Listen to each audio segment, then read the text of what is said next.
2, 3. Okay, so this month's scroll saw project is a little bit more involved and a little bit more exacting than my usual brand of project. Now, I've seen this kind of box before. Normally a square base with just kind of 3 or 4 shelves to it, but being me, I thought I can't make it that easy, it shouldn't be that simple. So I instead decided to do a 6-sided tower, which means I've got 5 shelves. I could have had 6 and made it slightly taller, but I think 5 was enough. And yeah, it's been a slightly frustrating, very challenging piece, but generally I'm quite happy with it. So here's how I made it. Obviously, you done? Right. So here's how I made it. Started with a general pattern and a general shape. It took some time to really get the right hexagonal shapes and make sure it was completely accurate, because the angles of the hexagon really do need to be exactly dead on perfect, otherwise this just doesn't work. So most of the pieces are small side pieces for the individual shelves, but the thing you really have to worry about is the sides. And for all the sides of these individual shelves you need to cut your angle at exactly 30 degrees, and you have to maintain that all the way down every piece, which I did on maybe 85%, which is actually a pretty good record for me. The rest I had to kind of finesse a little bit with sandpaper and that kind of thing. So the initial cutting wasn't difficult until it came to that angle cutting, which again is quite scary because there's no way to put a guide on a scroll saw because of the way the blade just kind of oscillates in the middle. There is no kind of sideways support, so if you put a guide or a runner for things to run along, it doesn't take into account that the blade will shift, so it all has to be done by hand, and that's a little scary. And because you're working at an angle anyway, everything is off balance and you feel yourself tipping as you do it. So yeah, that took some doing, but in the end I ended up with all my millions and millions of pieces. So I've got each of the 5 shelves plus 6 walls, 4 pieces for the lid as well. So complicated, lots and lots of small pieces that needed to be fitted together exactly, and they really weren't. I think with the shape of the bottom of each shelf was slightly off. I think I missed an angle somewhere, and that caused all the side walls of each shelf to be slightly off as well, so slightly not quite where they needed to be, but it came together in the end. It took a bit of swearing and quite a lot of glue, and it just come together. So for this one I decided to cover them all with music paper, because I think that's quite a nice, interesting thing to use, really. And also using some fairly cheap satin ribbon, in the knowledge that it will be see-through and you'll be able to see the notes through the paper, which again adds, or through the ribbon, which again adds a bit more interest. Now, I kind of rushed through this. I tried to get all this glued and done in one day, which is probably a bad idea. So initially the kind of the hinge part of the sides, I'm just using that ribbon again just to cover the hinge essentially, because I'm using the outer wrap of PVC to actually create the full hinge.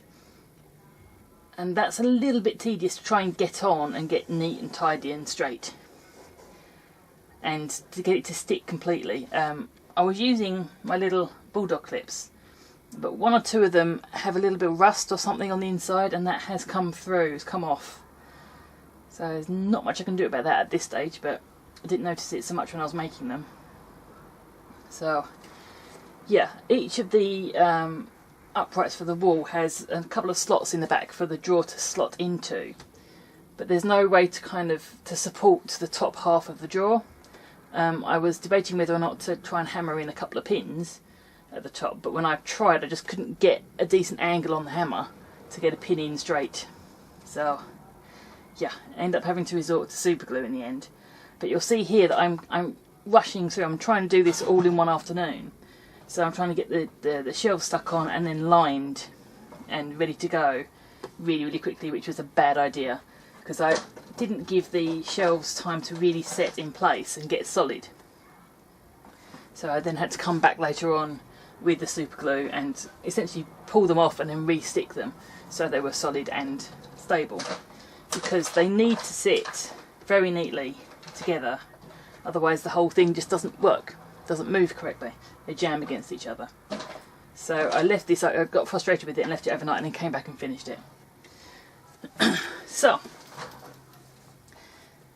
this is my stacking hexagonal box completed. I'm not quite satisfied with the lining. I was a little bit rushed again because I was trying to do it all in one day, but I'll come back at some point and pull up the base and just tidy those up so they're nice and neat. Where I put the super glue on, I've got this dark line across the top of the shelves and I can't do anything about that because that's just where the super glue kind of went through the layers, so kind of stuck with that. Disappointing, but otherwise it's okay. These are now really stable, really solid.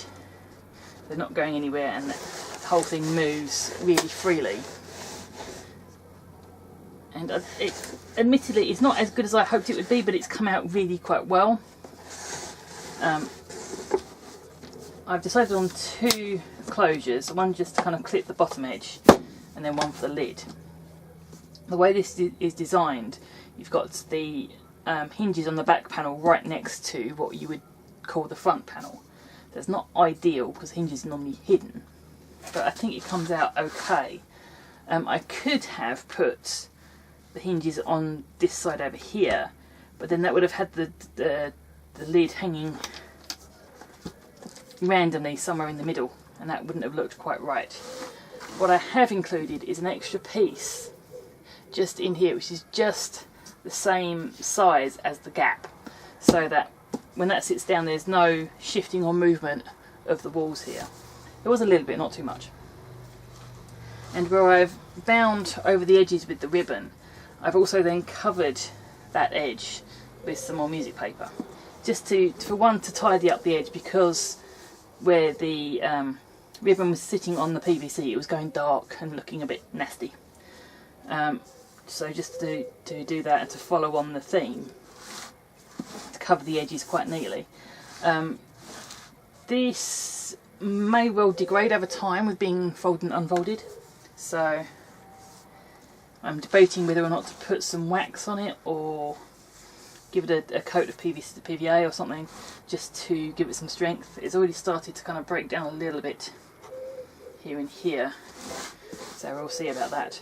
At the minute I've run out of antique brass screws, so I've got half and half, so when they arrive I'll replace those. And because I've got all the fixings on this side, there is a little bit of lift here, which is not ideal. It's not a lot, it's only 3 or 4 mil, so it's not a big problem. But there's always that risk that someone's going to try and pick it up like that, and that could cause everything to buckle. So not much I can do about that now.